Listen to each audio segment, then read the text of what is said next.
Welcome to Creamer Media's Resources Watch, the weekly video roundup of the events and people making and shaping the news in the mining industry.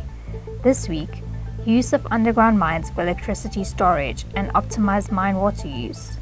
Market development of full PGMs baskets is essential, Industry Day hears. And South Africa well placed to benefit from huge green hydrogen outlook.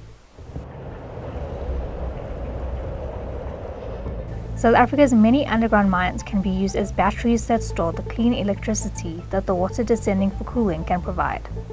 At the same time, the local community could end up with a utility that supplies them clean water along with a store of cheap and reliable green energy. There's been a lot of talk recently with all of the battery energy storage systems that are being procured by the Department of Mineral Resources and Energy. So what's really exciting about repurposing of mines for underground pumped hydroelectric energy storage is that we're able to do this at a price point that is cost competitive with chemical batteries. But the big feature is that it has a significantly longer life. So CAS is very supportive of the government's move to start constructing energy storage facilities.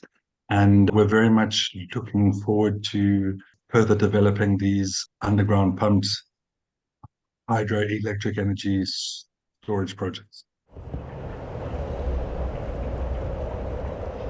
Representatives of the producers of 90% of the world's climate vital platinum group metals heard at the PGMs Industry Day that market development of the full PGMs basket is essential at this time of global implementation of a cleaner and greener decarbonized planet.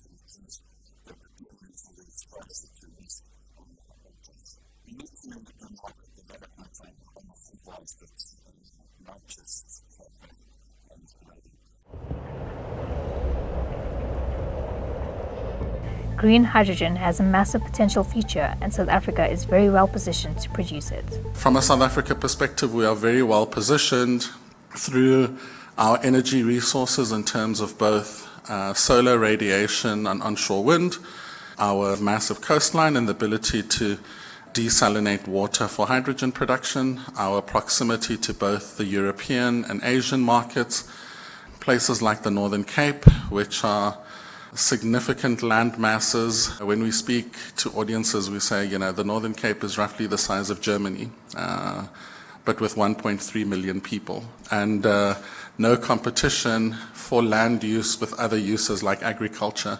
So these are all important when we start to talk about the massive amount of energy that is required. And it's not necessarily for a global demand. So we know that Europe will not be able to meet its own green hydrogen or energy demand. And we know places like Japan, South Korea, and others won't be. But there are many parts of the world that are competing to be this new producer, this new source of green hydrogen demand. From a South Africa perspective, we're competing with South America and the likes of Chile, with Australia, with Saudi Arabia and the Gulf Coast.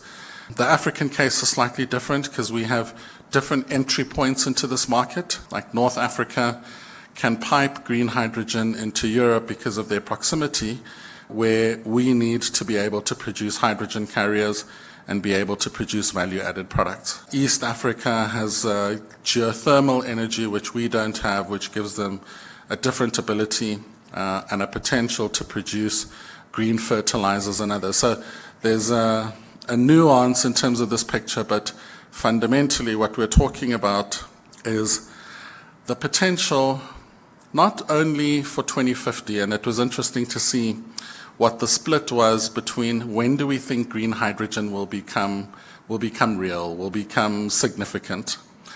And interestingly, it's fundamentally around what we do in the next 2 or 3 years. For mining news as it breaks, stay logged on to miningweekly.com and register for our free daily newsletter.